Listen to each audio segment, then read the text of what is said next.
So here we are, the start of our Oktoberfest edition. Yep. Perfect.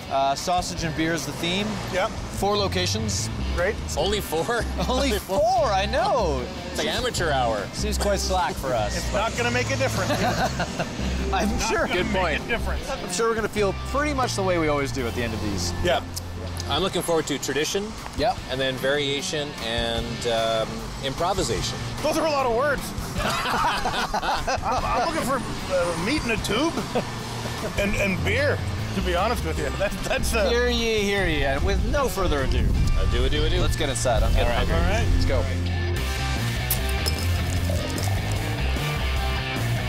With Oktoberfest as our inspiration, we searched the city to find out who was pairing up our 2 favorite food groups. sausage and beer.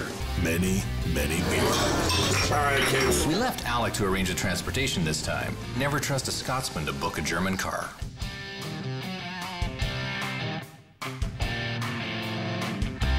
We descended into the Deutsche House Restaurant and soaked in the traditional atmosphere as we sipped on our first pint of the day, the glorious Kromacher Pilsner. Oh.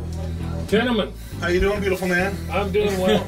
We were joined by General Manager Wayne Lee, who explained his Germanic connection to the club. Well, I'm half German. Great. And kannst du sprechen Deutsch? Nein. My wife is German. She's the other half. So then you must be familiar with German tradition then. I've been to Germany a few times. Really enjoyed it. Although I don't speak German, I love the food. I love the people.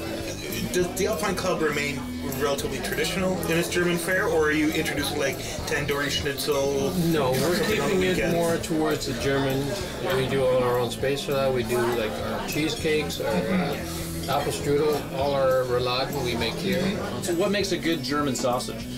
The ingredients, the maker, whether they're drunk or sober. That's Stretch. all right. Guys, we're already in trouble.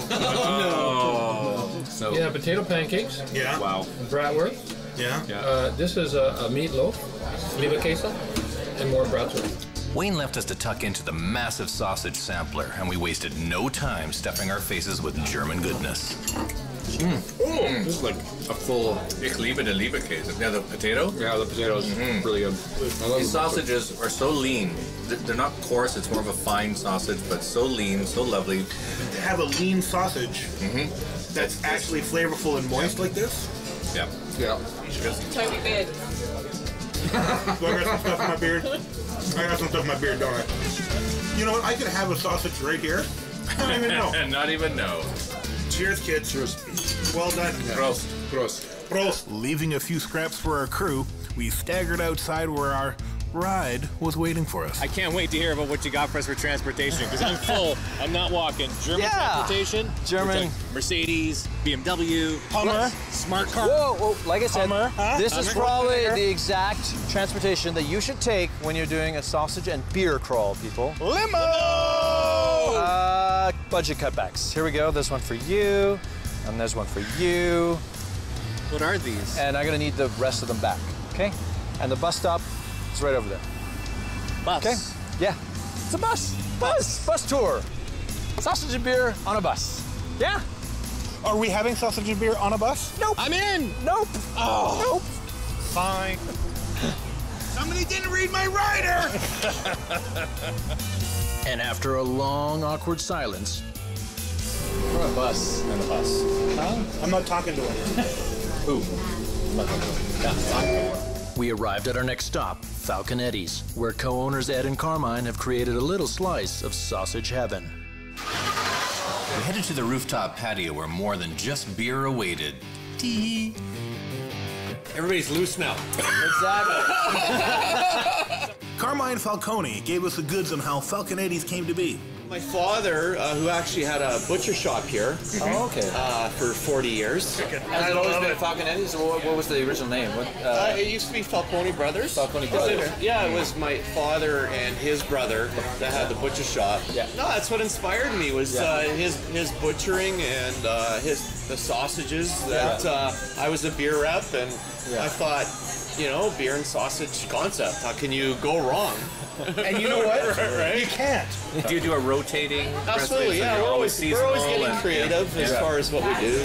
We got 6 different types of sausage coming right now, and all of it's made here. Yeah, absolutely. Yeah, no preservatives, all fresh ingredients. And do you have a favorite? Like you've been through all the recipes already since its inception. You know, it's funny. My go-to is always the hot Italian. Nice. I don't know. You are what you eat? I've been eating it my whole life. Yeah. So your dad was the original hot Italian. Pretty much. He was. There we go. A gold chain and all. No, really? Yeah, he did. Oh, there we go. Come on. Well, yeah, you can just tell us what we got here. You guys want to start with the honey brat. Okay, you guys, who's taking notes? After we cobbled together a cheat sheet, we got down to business, starting mildly with the honey bratwurst. Little rougher cut. Yeah, I like it. Chopper grind. It's kind of like a little bit more handmade, right? Yeah. Polish. Polish right here. Poland. Oh my goodness. You can taste the love in this one. That is amazing. But the spice meter crept up past the hot Italian to the near-nuclear Yucatan chicken. What's flavor? That's fun. I'm gonna savor that. I'm gonna enjoy the heat. I'm feeling the sweat right now. I feel it. I just thought it was gonna be like a fat hairy guy thing, but really you're sweating too? No, I don't sweat anymore. Leaving the lettuce for the rabbits, we jumped on our next bus, streaked down Victoria along the length of Hastings, and finally made it to Chinatown, where Bestie, a bite-sized restaurant, is serving only the finest local sausage and craft beer. We sat down with owners Dane and Clinton to find out more about the dish that inspired it all, the Currywurst. Lore has it that Herta Hewer, back in the day when Berlin was sort of rebuilding itself after the war, she took ketchup from the American soldiers, curry spice from the Brits, made her own sauce, and put it over German bratwurst. And so you've got these 3 cultures, and 4 if you put the Indian in the where British. the Brits got the curry, yeah. The colonial amalgamation there.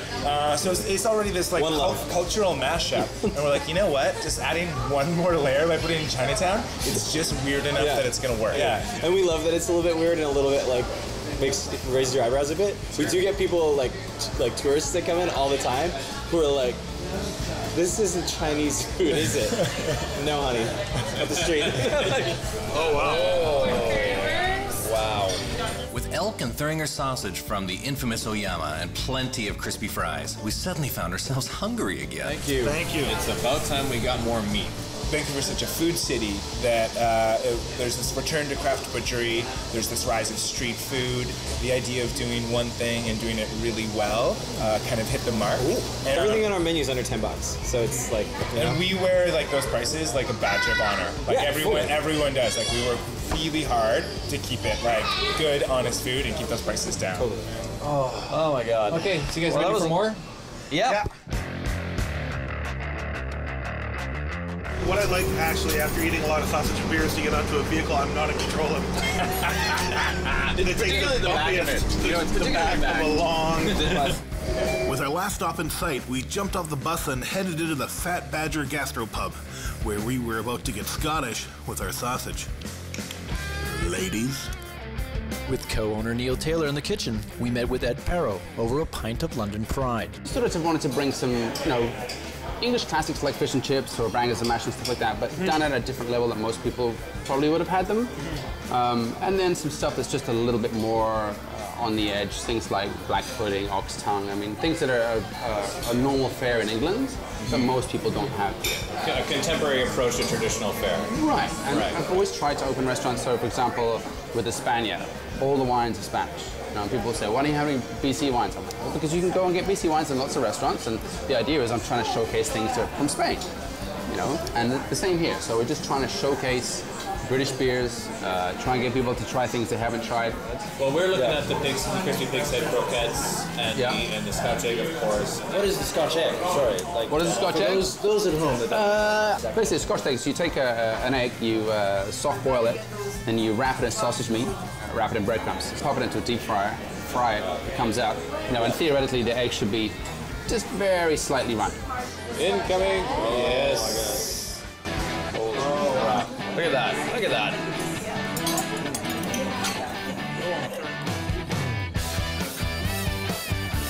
Oh my God. And the brown Why didn't we sauce. start here? 5 more, please. But we weren't done yet, as a new take on bangers and mash hit the table, the crispy pig's head croquette. I'm not sure what this is, but I think I need more of it. This is ludicrous. This really appeals to me in so many ways. Possibly the best croquette I think I've ever had. It's absolutely just what you need in a dish. It's you know what's interesting? I'm done. Every meal that we've had so far. I don't even know. I can't. I gotta go.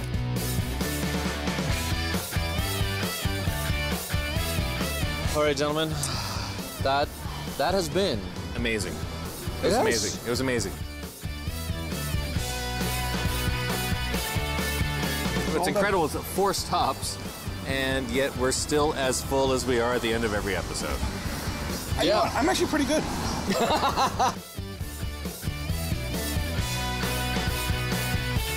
Oktoberfest. Can't wait to do it again. Again, I'm going to do it after this. I'm going to go for a suck. Okay. I need a walk is what I need. Oh.